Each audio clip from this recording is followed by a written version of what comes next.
चश्मे। आमतौर पर हम चश्मे देखते ही रहते हैं, लेकिन क्या कभी आपने चश्मे को हाथ में लेकर के देखा है?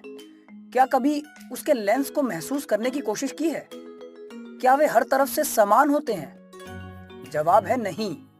चश्मा एक समान ना होकर के बल्कि बीच से मोटा या कभी किनारों से मोटा होता है। तो ये मोटे और पतले लेंस के होने का कारण क्या है? यदि प्रकाश लेंस से गुजरेगा तो क्या होगा? परावर्तन या अपवर्तन? सीधा जवाब है अपवर्तन, क्योंकि लेंस पारदर्शी होते हैं। हाँ, पारदर्शी ही तो होते हैं। अब अपवर्तन होता है तो क्या इसके भी कुछ नियम होते हैं?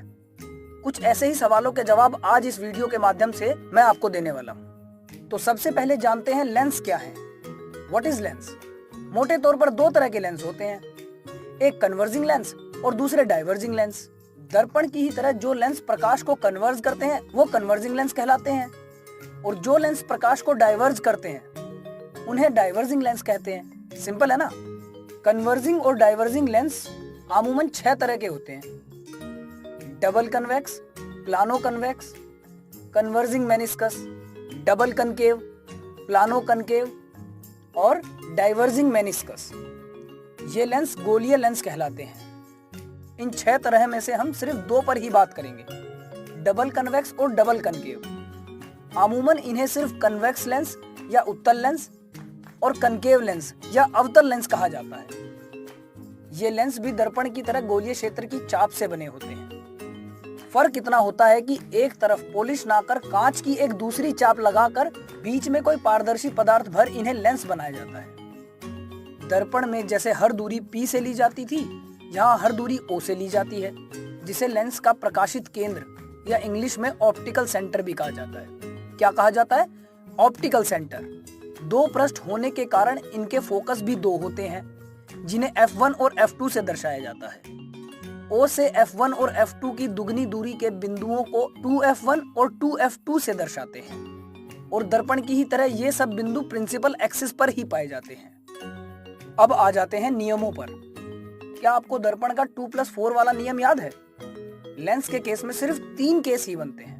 पहले केस में यदि प्रकाश की किरण प्रिंसिपल एक्सिस के समानांतर आती है तो अपवर्तन के बाद उत्तल लेंस के दूसरी ओर स्थित फोकस से गुजरती नजर आएगी और अवतल लेंस के उसी ओर स्थित फोकस से डाइवर्ज होती नजर आएगी। दूसरे केस में यदि प्रकाश की किरण उत्तल लेंस के केस में फोकस से होती हुई गुजरेगी या अवतल लेंस के फोकस की ओर जाती नजर आएगी, तब अपवर्तन के बाद प्रिंसिपल एक्सिस के समानांतर चली जाएगी।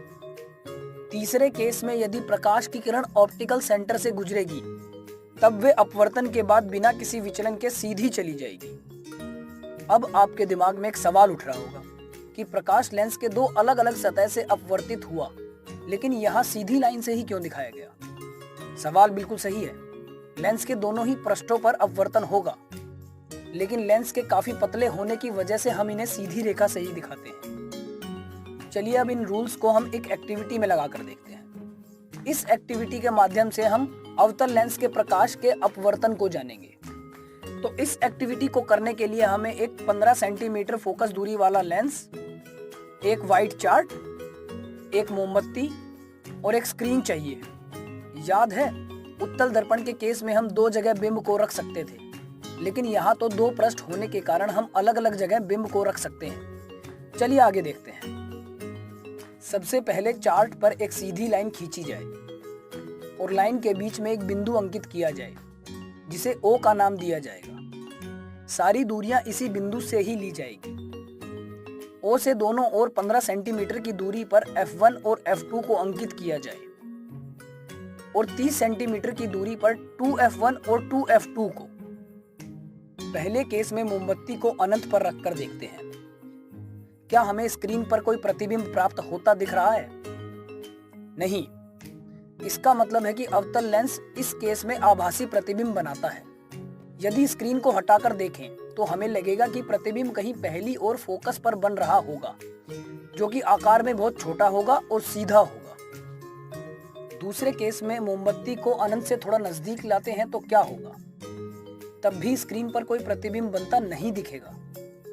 मोमबत्ती को धीरे धीरे O के नजदीक लाते हैं, तब भी स्क्रीन पर कुछ दिखाई नहीं दे रहा है। तो ये निष्कर्ष देना सही होगा कि चाहे केस कोई भी हो, अवतल लेंस हमेशा आभासी प्रतिबिंब ही बनाते हैं। यदि स्क्रीन हटाकर देखें तो हमें लगेगा कि प्रतिबिंब कहीं F1 और O के बीच बनता प्रतीत हो रहा होगा। प्रतिबिंब का आकार छोटा और सीधा होगा। और ये रहा टेबल। इस टेबल में दोनों ही केसेस के अवतल लेंस द्वारा प्रतिबिंब बनाने की समरी दी हुई है।